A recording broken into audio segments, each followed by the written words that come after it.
Fala aí, gente boa! Estamos de volta. Professor Hudson Adriano, disciplina de filosofia. Agora, no módulo 4, primeira aula. Pessoal, vamos dar um salto, perfeito? Vou fazer uma explicação introdutória rápida e vamos entrar nos diálogos. Pois bem, seguinte, falamos de Grécia, falamos de pré-socráticos, de socráticos, Sócrates, Platão, Aristóteles, o desenvolvimento do pensamento, a criação da filosofia como ciência. Maravilha. E aí, o que aconteceu? Veio o direito românico, o desenvolvimento da história. Nossa, que maravilha, que grande salto que o ser humano deu. Entretanto, as nossas relações sociais geraram mudanças. E uma mudança significativa precisa ser citada. Ah, qual é essa mudança, Hudson? O advento da Idade Média, o período feudal. Vejam, eu costumo dizer que o ser humano, ele fez assim com o tempo, ó. 1, 2, 3. O que aconteceu com o ser humano? Ele evoluiu, se desenvolveu. Ele saiu daquilo que seria a área rural e desenvolveu a perspectiva urbana. E a perspectiva urbana impulsionou a capacidade de produção do ser humano. Só que houve um momento, lá no final do Império Romano do Ocidente, em que o Ocidente colapsou. As invasões bárbaras geraram tal caos que o ser humano necessitou abandonar a vida urbana e instituir-se na vida rural. Pois bem, pessoal, esse é o período medieval. Durante o período medieval, o pensamento religioso voltou a imperar, principalmente depois do advento da cristandade católica. Vejam, o católico aparece lá no comecinho do Império Romano, o católico é perseguido durante o Império Romano, e ao final do Império Romano, o católico se torna a referência do Império Romano, lá com Constantino, lá com Teodósio, lá na divisão do Império Romano. Nossa! Só que aí o Império Romano caiu, e a única instituição que sobreviveu no campo e na cidade foi a Igreja Católica. Volto a citar a frase por si só. A Igreja Católica era a pedra angular do modo de produção feudal durante o período medieval. Hudson, por que você voltou nesse assunto? Por que você fez essa adaptação?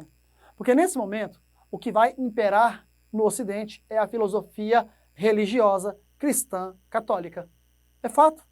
A filosofia religiosa. E esses homens não produziram só fé, só adoração, só orações, só pinturas de ordem religiosa. Não! Esses homens, eles foram além. E detalhe, ousaram criar uma filosofia científica para a religião. Para isso, eles manipularam algumas ideias de maneira muito interessante. Eu pediria para vocês observarem lá no interior das casas de vocês, buscando estudar e produzir conhecimento, algumas figurinhas como São Tomás de Aquino e Santo Agostinho.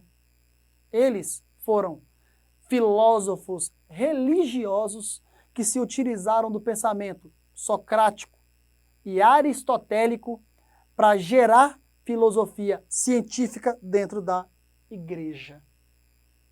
Até os religiosos usaram dessa ferramenta que é a ciência filosófica, para poder trazer ainda mais significância, ainda mais sentido para a sua própria estruturação social. Esse é o período medieval. No material de vocês, nós passamos a analisar agora o período moderno. E dentro do período moderno, nós escolhemos analisar dois autores, que é René Descartes e Immanuel Kant. Ah, nossa, que maravilha! Esses dois autores, com toda certeza como modernos, sabiam muito bem o que era o antigo e o que era o medieval. Sabiam muito bem de um pensamento introdutório filosófico de Sócrates, Platão e Aristóteles, assim como sabiam muito bem do desenvolvimento filosófico cristão católico, com São Tomás de Aquino e a escolástica, e Santo Agostinho e a patrística. Hudson, você não disse o que é patrística, nem o que é escolástica. Digo agora. Patrística é a primeira aproximação do discurso religioso com o discurso filosófico. Essa primeira aproximação, ela é com o pensamento socrático. Então é Santo Agostinho, utilizando os conhecimentos socráticos para melhorar a conceitualização religiosa católica. Essa é a patrística, de 400 depois de Cristo. 400, 430. Já São Tomás de Aquino torna a coisa mais complexa. São Tomás de Aquino aproxima o pensamento religioso cristão católico com o pensamento aristotélico. Essa aproximação tem um nome científico chamado escolástica. Volto a dizer, a religião não negou a ciência. E a ciência não nega a religião, a não ser em leituras extremadas. Mas, no geral, não nega não. Pois bem, agora na era moderna, esses homens procuram instituir novas bases de pensamento para o ser humano, que possam levá-lo a perspectivas maiores e melhores na sua organização social e intelectual. Citamos, então, junto ao material de vocês, o filósofo René Descartes. René Descartes ele é interessantíssimo porque no seu livro O Discurso do Método, que eu já citei em outras aulas, ele propõe uma teoria chamada teoria da dúvida metódica. Ele volta a afirmar algo que o próprio Aristóteles já disse inicialmente, de que a dúvida é um elemento protetivo para todo e qualquer cientista. Hudson, por que a dúvida é protetiva? Porque no momento em que você duvida, você ousa perguntar, e se você ousa perguntar, você ousa buscar respostas. A dúvida tem que ser analisada, segundo Descartes, como um problema. E problema é bom para o ser humano. Aprendam isso. Gente, ter problemas é bom para o ser humano. E se você discordou de mim, calma aí um pouquinho que eu vou só inverter um pouco a lógica da questão, que você vai entender melhor onde eu quero chegar.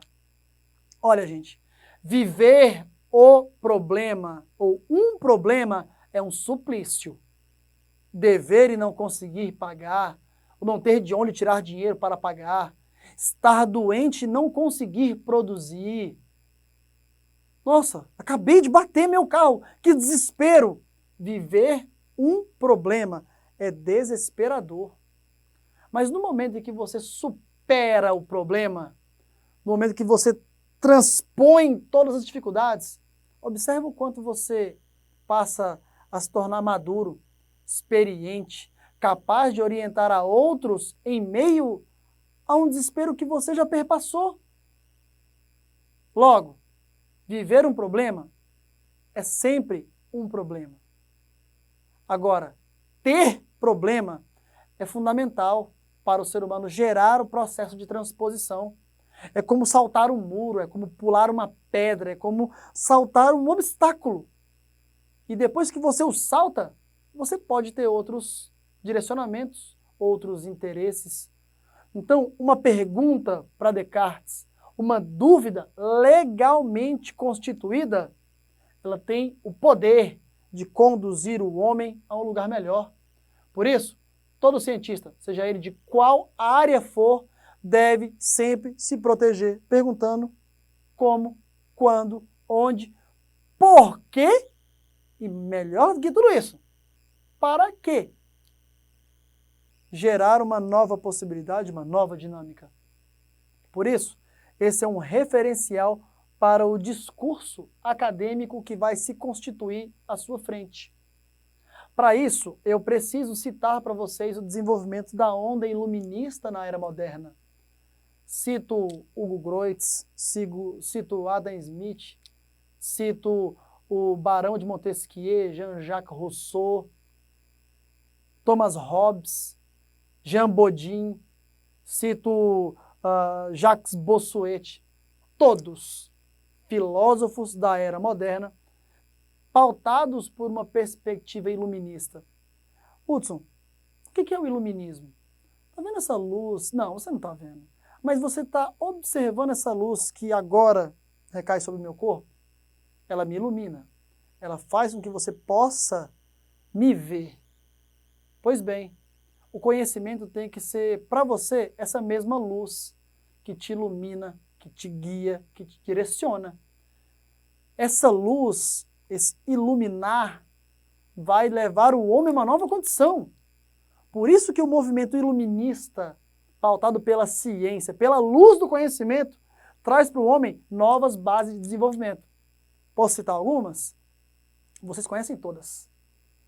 Liberdade, igualdade, fraternidade, liberdade de expressão, liberdade religiosa, o conceito de democracia, o conceito de representatividade, o conceito de república. Todos esses conceitos que existiram na antiguidade são resgatados e são melhorados. O iluminismo é isso, trazer essa base de conhecimento, esses conceitos fundamentais para promover uma nova reorganização social. Vamos depor o absolutismo. Isso vocês vão ver lá no módulo de história de vocês. Todos os poderes concentrados sobre um só homem.